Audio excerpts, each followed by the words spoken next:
Once again, we're going to move on. We're going to move on to the next and last topic.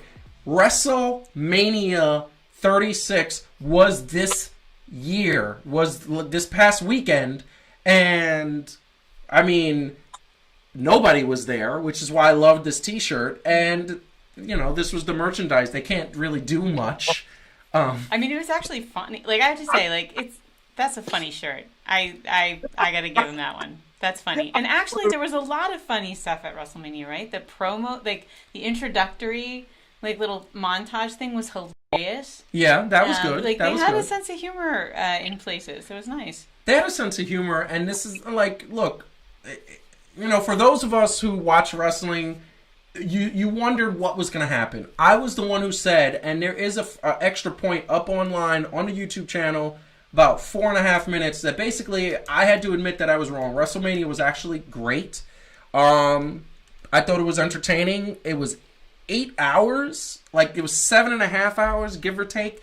I don't know if I'll ever get that back. It was a little too long. We'll never get that back. We'll never get that back. But I will say that I was never really, like, horribly bored. There's moments where I was, but, you know, everybody needs a break to go to the bathroom. There were horrible moments, but they weren't horribly boring. They were just bad. There were some bad things. There were some bad things. There were some bad things. We are getting into WrestleMania. So WrestleMania happened. WrestleMania was here.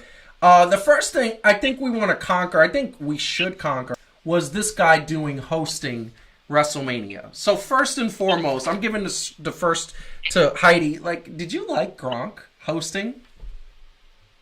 Did I like Gronk hosting? Gronk.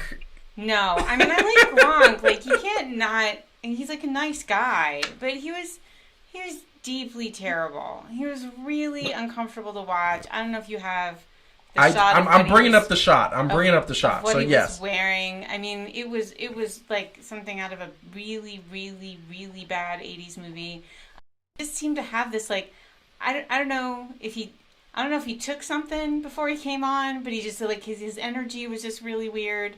It was pretty painful. Like, I mean, it's not weird for WWE to put stuff on that makes you cringe and kind of want to claw your eyeballs out, but this was one of those. And he was the host, so it's like, that's not great, right? Calvin, what did you think about this? Because I got some words, but I'm going to save mine for last. First off, I didn't like it when he was in WrestleMania like 2 years ago to help Mojo Rawley do whatever he was doing. Yep.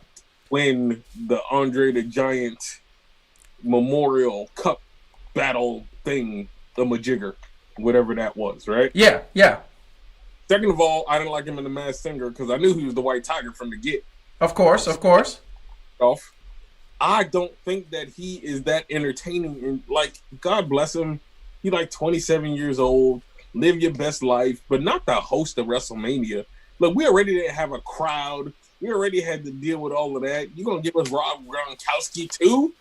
Yeah, and they gave him Rob Gronkowski. First of all, he wasn't that good on the mic, and like you said, Heidi, what he's wearing, I guess it's wrestling. Okay, now you come from the annals of Macho Man Randy Savage. He's wearing what Macho Man Randy Savage, knock on wood, God rest his soul, would be wearing. A pair of, like, douchey sunglasses. Like, I don't know. I mean, that's not obvious. If that is some kind of homage to Macho Man, you need to make that a lot more obvious.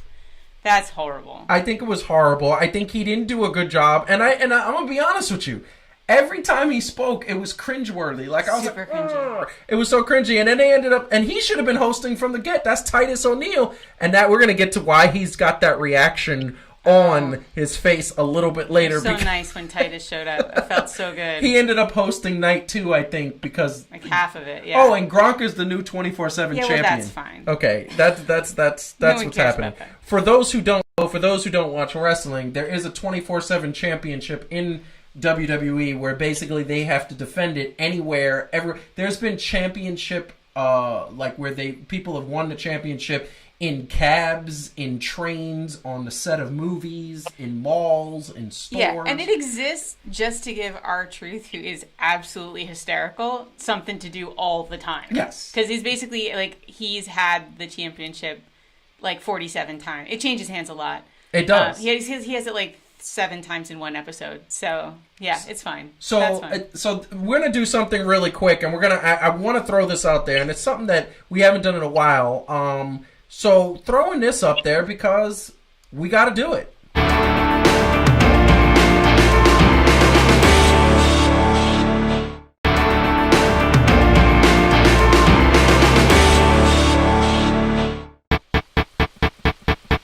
Echo. Okay, so best and worst of WrestleMania, and we're gonna do this and then we can go into each thing. But since Heidi is the guest, we're gonna let her go first. We're giving you the show best and worst.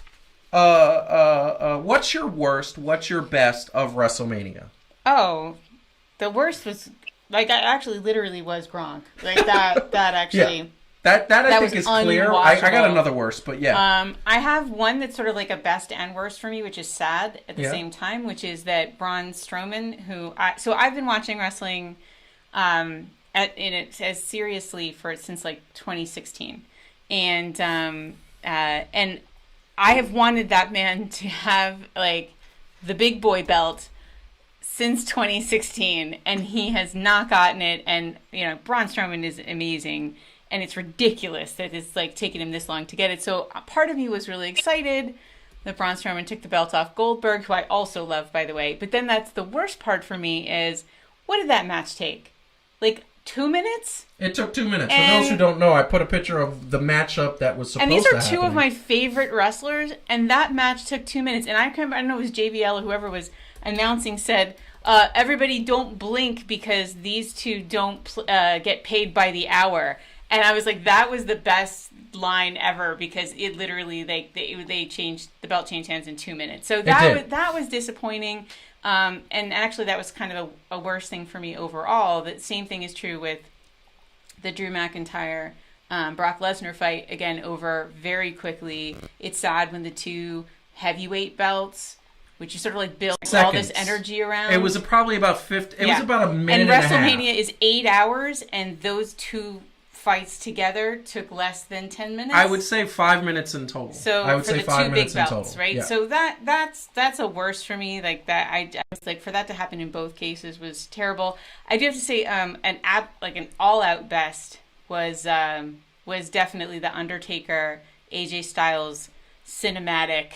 Awesome, like we're gonna get to that. Match. We're gonna get to that because I think that was a highlight for a lot of people. Yeah. For those who don't know, Braun Strowman winning. This guy, and once again, for those, we got a lot of non-wrestling fans, and I like to kind of clue them in and show them. This guy is he's probably 6'11", weighs about 330 to 40 pounds. 380 pounds of pure muscle. This dude has been screwed over so much in storyline. It's like the script writers don't like him. And he finally won the championship Saturday night in front of an empty house, which if that was a full house, I think that would have, like, the crowd would have been bananas. A huge pop. It would have been a huge pop. People have been waiting for him to get this. So 100%. So we're getting into your best. We're going to get into the Undertaker AJ Styles because that is something that was super amazing. But Calvin, what was your best and worst? Well, Heidi already said my worst. And I think we got 2 out of 3 people say. I actually am the only one here, and I'm going to say this right now. I think I'm the only one here that Gronk wasn't the worst. He was close, but he wasn't the worst. Okay, but him and the combination of the championship matches. Yep. From the standpoint of what they could have been given better storylines, blah blah blah, couldn't, right? Yeah. So it was more my disappointment factor with the lack of build-up to these matches that ended up being just matches with nothing else. Like let's be real just for one quick second. We know that wrestling is a lot more than just what happens in the ring. It's the fan interaction and the crowd getting behind it or not getting behind it, right? Like absolutely. That lot and the theatrics behind it. So taking all of that out, giving the people that you had in the match, no offense, with no time to build up, it just was like. But I actually got a tie for the best because we all know that for me, if you got the Undertaker in it, I'm there. AJ Styles, I'm there. The theatrics, I'm there. But I'm gonna have to give it up for a match that I thought, that I was gonna be looking at and being like this the whole time. Yep. Which was the Firefly Funhouse match. Wait, so you're saying? Hold on a second, and that's interesting. So you're saying that was your best? Those two, you know what? I liked what they did, and because we understand how wrestling goes, right? For John Cena to go along with it, yeah, right? Because it could have easily been at the level that he's at with the stature that he has. He could have easily been like, "Nah, I'm good." You know what I mean? Let me do me. Let's do it a different way. But to go along with all of that and to let that go through and that piece right there, that was actually pretty good. I thought the same thing. We were talking about how I was actually pretty proud of John Cena for taking part in like a segment that was basically tearing him apart, tearing his career apart, actually knocking Vince McMahon a bunch, which was sort of fun. I was wondering if actually Vince watched the whole thing before I'm sure he it aired. did. I'm sure he doesn't do anything without. He doesn't do anything. He was all right with very controlling. But yeah, it was really like that's a really great example. I know that's one of the things we're going to talk about. I know you're going to show some of it, but that there are things in trying to deal with this coronavirus epidemic and trying to still maintain a show and still maintain a Wrestlemania. I think there's some things that they missed. Yeah. But I actually love that they did this, and I wish this is one of those things that I wish we would like WWE would keep. You know, even after we can all go back and watch live shows again, to do these little sort of mmini movies. Yes, yes. I mean, I couldn't believe the quality of it. And dude, how cool was it to hear The Undertaker talk that much? Oh yeah, it was. Hold on. All right, you do it. You're hold on, because you know what you're doing? You're giving the rest of the show away. All right, that is not good. Don't do that. This is what we got spoilers. I know. We do have spoilers, and I get that. We do, but this is the thing that I'm gonna say. And because we're gonna get to the cinematic stuff in a while, because I loved it. Being a film and media person as I am, I loved it. So I'm going to give you my best first, because the worst is not Gronk. The worst is not Gronk.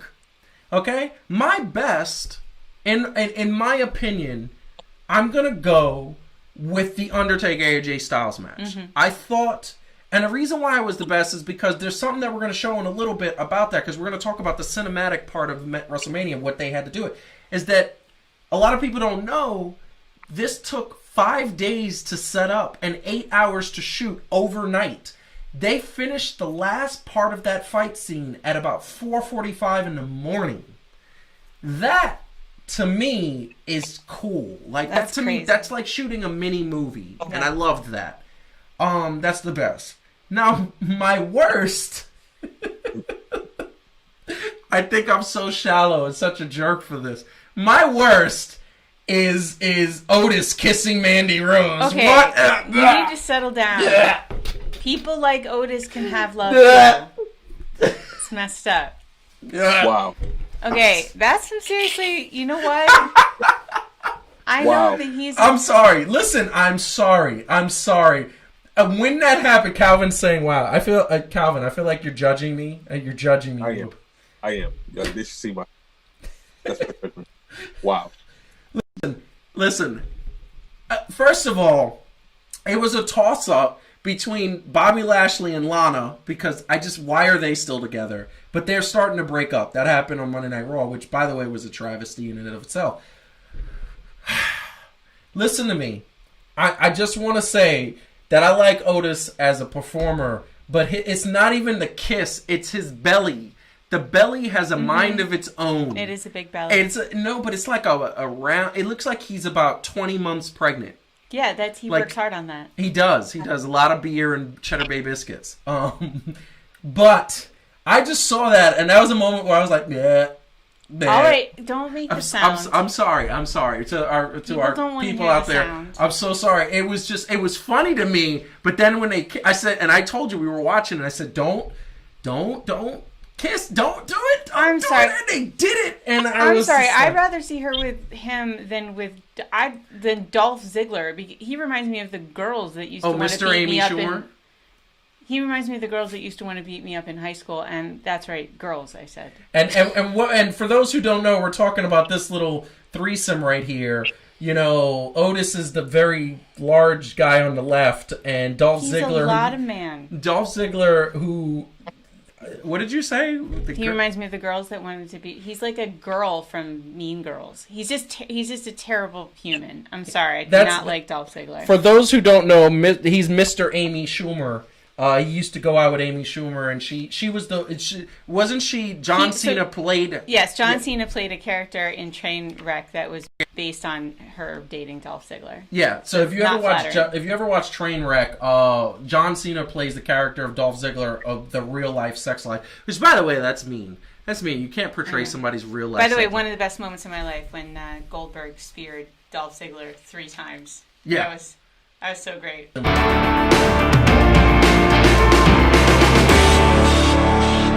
We're still talking WrestleMania, and one of the things that, I want to bring up the women's matches, okay? And there were a bunch of women's matches, and I'm going to just kind of flash them up. And I'm going to throw this out there. I thought the women in WrestleMania had more, I think their matches were better than the men. They did more actual wrestling, on average, than a lot of the guys did. I think so. I think that the women played... I mean, Calvin, would you agree with that?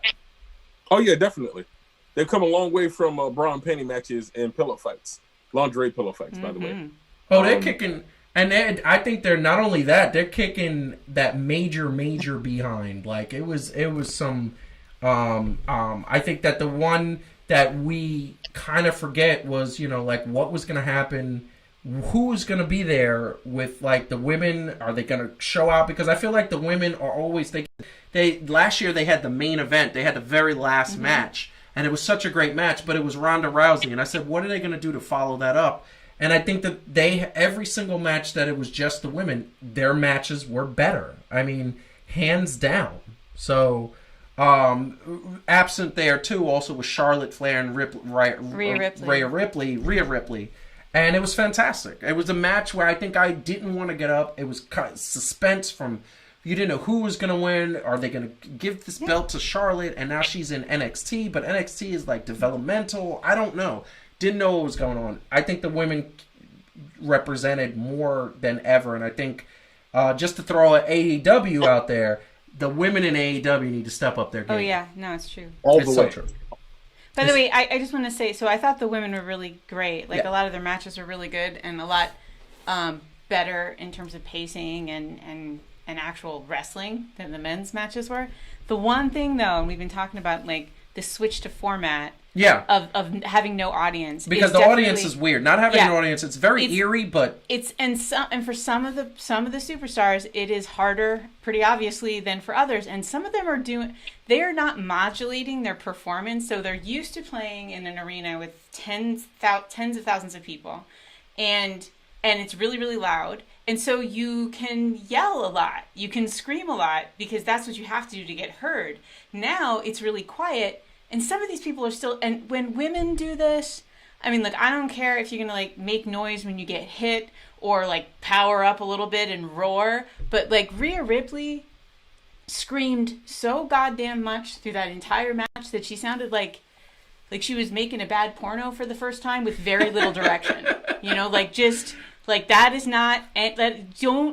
Do not screech and wail throughout the entire match, please, because it's deeply unpleasant, and especially those high-pitched girl voices. So that would be one little ask of the ladies of the WWE. Please do not scream the entire time, because it'll just be a lot nicer for the rest of us. I think so, and I agree with you 100%. I think that for me... personally, I think that, it gets to a point and, you want to make sure that we get this picture because I feel like a lot of people don't know Rhea Ripley and because she is NXT. She's their developmental and developmental is not necessarily known. But one of the things I say, you're 100% right. Some of the matches were awesome because of the screaming and the interaction and because you actually heard, at one point, I think one of the girls said, "You like that?" and bam, and clocked her. And you look at that and say, that was great. But then there were moments where the screaming got to be a headache. Calvin, did you find that distracting? Yeah, like Heidi said, I think, a lot of them could have took a little bit of extra coaching maybe or training. I don't know what it is. Maybe they just got one gear. get so used to, you know, being in front of the crowd, the noise being masked or whatever the case may be. But I mean, you don't have to yell to show your character being dominant or that something hurt, right? You can sell it with your face, you can sell it with your body movements. Yeah, it's in some ways it was a little way too much. It was almost like free theater in the park. Yes, it was. It was free. It really was. It was like, it was those Broadway actors. So Rhea Ripley is on the left on your screen, and she is young. She's probably 23 years old, maybe give or take. She literally, this is her first like main card. Like, you know, like for those who don't know, Wrestlemania is obviously a pay-per-view. It's a Sunday night event, but they have their weekly show on Monday and Friday, and she is on the Wednesday night show, which is developmental, which is like the new talent. It's NXT. It's really like literal. It is the next generation of wrestlers.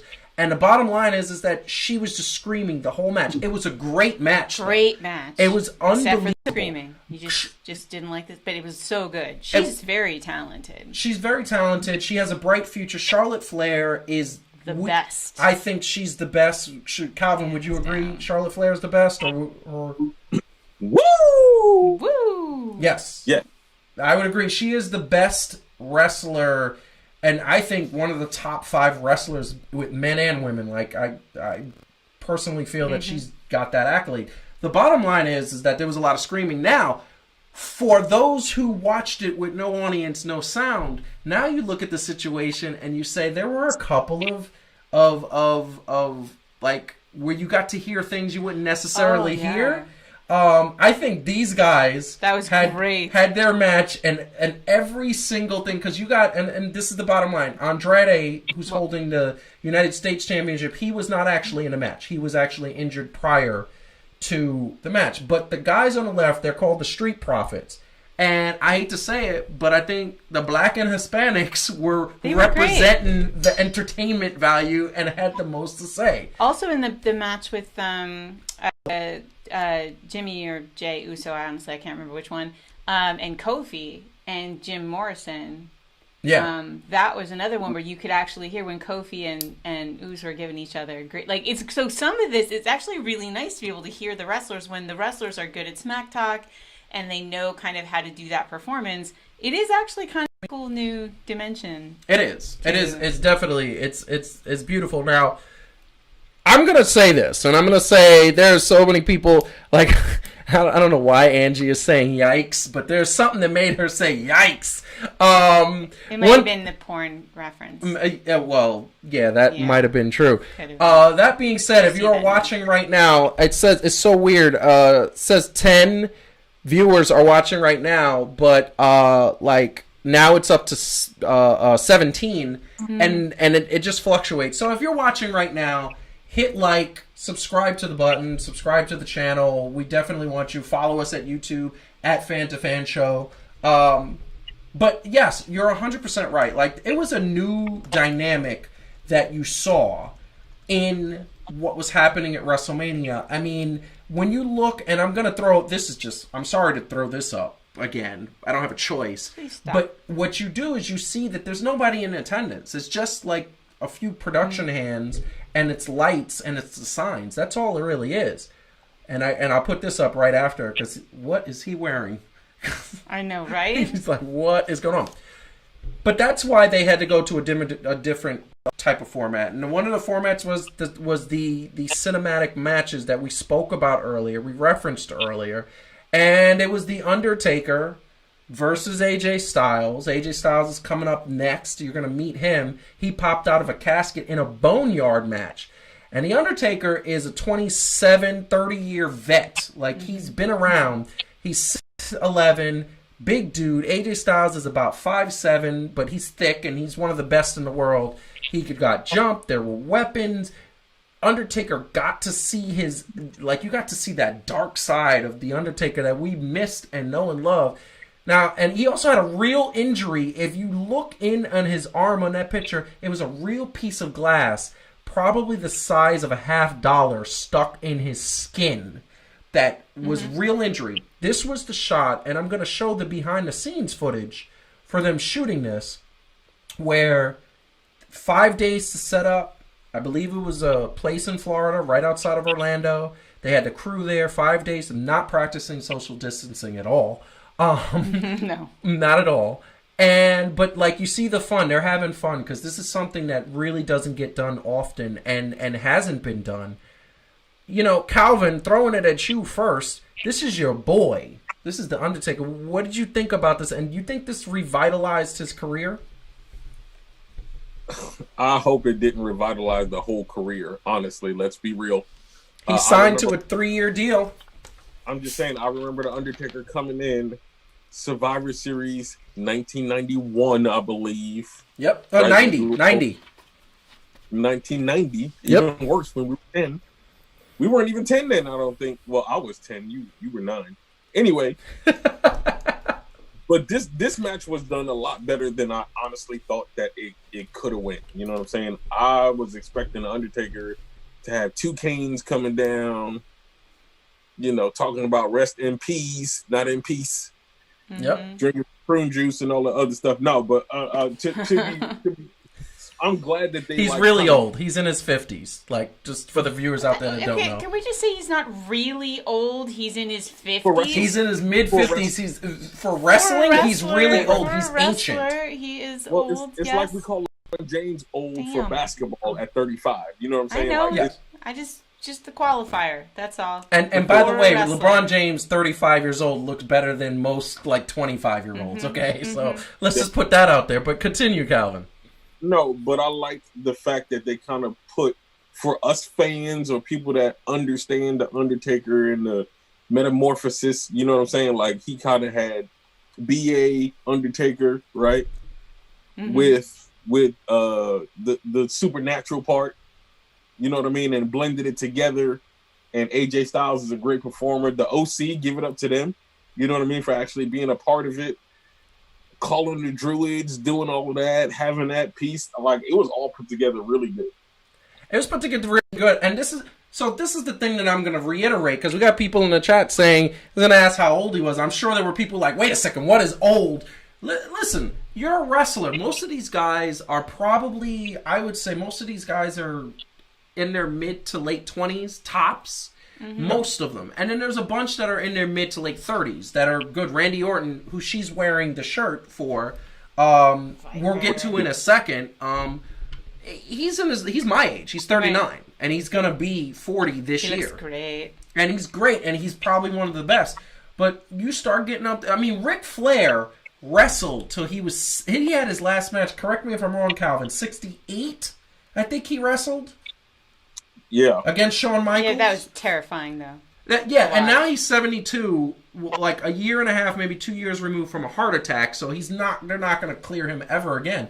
But he's, you know, you love the business, and a lot of these guys, if they could die in the ring, that would be their ultimate, like, dream. This is how much they love it. They love the energy. Undertaker's also, it's not just that he's so old. It's also he's had for wrestling. No, it's also that he's had a ton of injuries and surgeries and things like that. So he is just, and because he's been in the business so long, so he's just a really tough guy. And I think I loved how the movie they made essentially with him got to showcase how legitimately tough the actual person is who is the Undertaker. Yeah, like, I mean. He's like he is a tough dude. He's cool. An unbelievably tough guy. Like, I mean, that guy right there, you're looking at him on the screen. He's a biker, and if I'm not mistaken, he's an honorary member of Hell's Angels. Yeah, he owns several like motorcycles. He's been through pain. And what's interesting, and this is what a lot of people don't know about him, he is a genuinely nice guy. Like, he's actually a pretty nice guy in real life. So. You had an issue with one of the matches though that I think we need to talk about just really quick.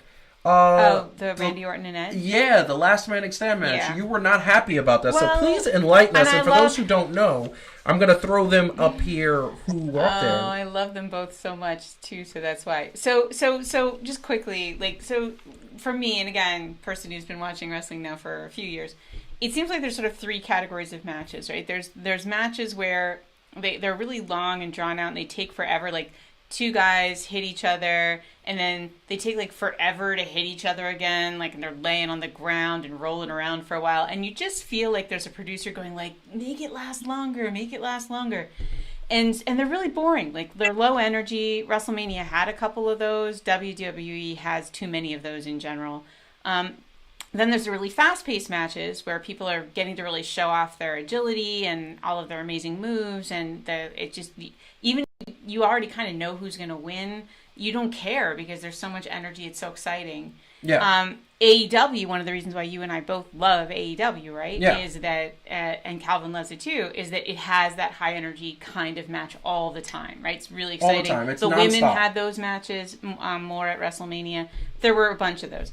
Then there's this other category of match, which is basically like an endurance test, where they usually start in the ring, but they leave the ring and they just beat the crap out of each other as they wander through the arena or backstage or in some third location. Oh. And there's very little wrestling. It basically just is like we kind of start beating the crap out of each other with stuff. Well, that's what we see here. That's what happened. That's what we're seeing here. That's what happened with he's Randy about and to Edge. He's literally, Randy Orton is about to choke Edge with a wire. With a random thing, right? And then he's about to hit him with a chair, which, by the way, any wrestling on top fan... of a truck. Yeah. Now, and this makes sense. So here's the thing I'll say, because I'm curious what Calvin thinks about this too. Like, I think it made sense for the storyline. I think it made sense that to do a kind of endurance match. It went on way too long, by the way. But way too long. But I get it. I also get that Edge himself, because he had the neck injury and he's back now, and he kind of probably wants to prove that he's not fragile. And you have to respect how much pain these guys take during these kinds of matches. It was almost like really hard to watch in places. But like, it's just a bummer. Randy Orton and Edge are both amazing athletes that have incredible moves, and we literally didn't see any of them because all they did was beat each other with frying pans and lawnmowers for like an eternity. I see where you're coming from, Heidi. I think for me, for probably Joseph and people who followed it so long, it made sense to have, like you said, it made sense for the story that they were trying to tell, that it would be that way. But you're right. You got two people who are capable of having great matches on their own, right? If they're fighting other people. But when they're fighting each other, they should be tearing the roof probably not literally like they did in the match. But, they should be, as they, tearing the roof off the joint. And you really didn't get to see moves and counters and the excitement of the kick out and the endurance in that way that we would see in that wrestling type deal.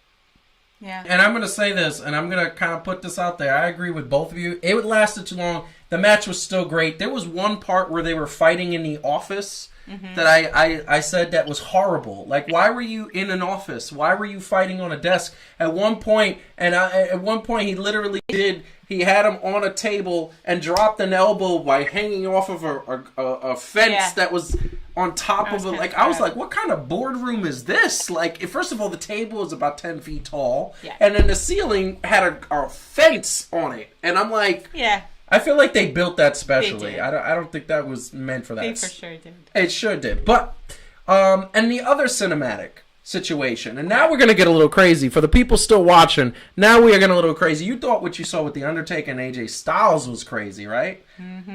We had a wrestling match that literally had two moves. Okay?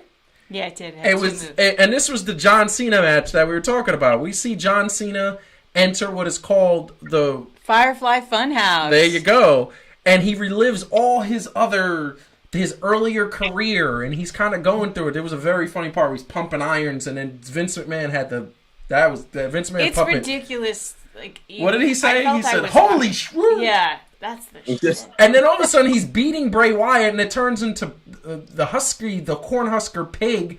He gets Sister Abigail and loses the match, and that's it. I mean, it's really hard to describe. Like, this is one of those things where you really kind of have to see it, because you kind of feel like you're losing your mind while you're watching it, but it was really weird psychedelic.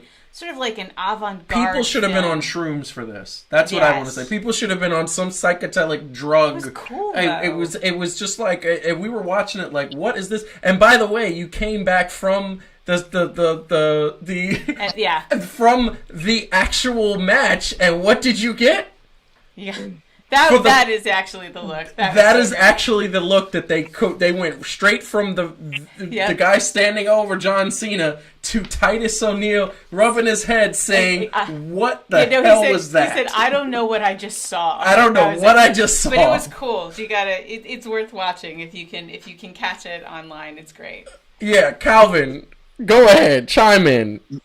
You know why I liked it though, honestly? If this brings back a lot of the things, and it brings back something that me and you, Joe, talked about just in general, and not even before we had the show, right? Yeah. Remember before there was a part where we just said, yo, the people who write the storylines for the video game should be the ones writing these matches. And I feel like that's kind of what they did. Didn't it seem like a cutscene from did. Like one video games, you know what I'm saying? Like with the character there, he's bringing them through all of that. You got to like maneuver him through some things, and then all of a sudden, through no fault of your own, you get one move and then you done. It was listen, and that's what it was a match. It was a match with literally 2 moves.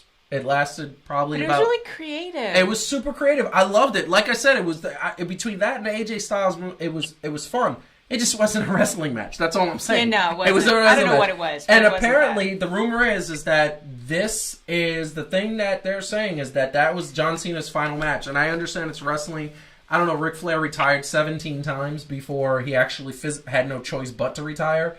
But they're saying John Cena's last match, he's not doing it. But the interesting thing, and this is the thing I wanted to bring up earlier, you guys said something, and Calvin, I think you were the one to say it, but you said it to me offline that John Cena, it was so good for him to do this. Like, it was something different, and it was something that, he was making fun of himself most of the video, most of the match. Now, here's the thing that I just want to point out.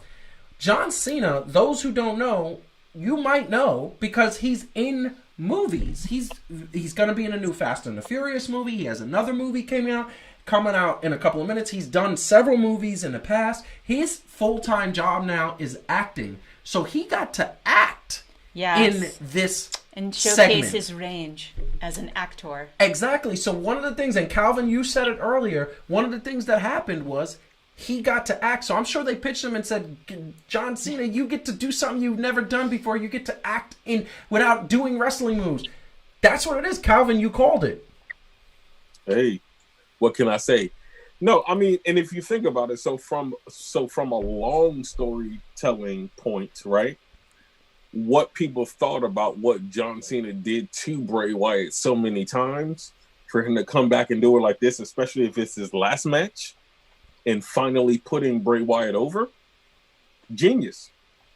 Mm-hmm. It was genius. It was very psychedelic. It was very weird. We loved it. We had the moment of what was that? Yeah, but it was a good moment. But it was a good moment, and it was funny. There were moments where it was super funny, and there was some sort of callbacks to the 80s wrestling that we knew and loved, and that's what John Cena grew up on. Like, he grew up on that 80s show. So this is what I'm gonna say.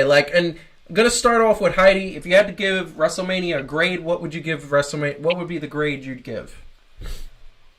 So my kids now, because of coronavirus, from the home, because we're all doing the homeschooling thing, they're all just doing pass-fail, and I kind of want to. No. You gotta go. The grading system. F, D, C, B, and A. Come on now, pass-fail. That's such a cop-out. Because it's a little bit hard to do, and it's such a different thing. It's like saying, here's 17 apples, and also a cucumber.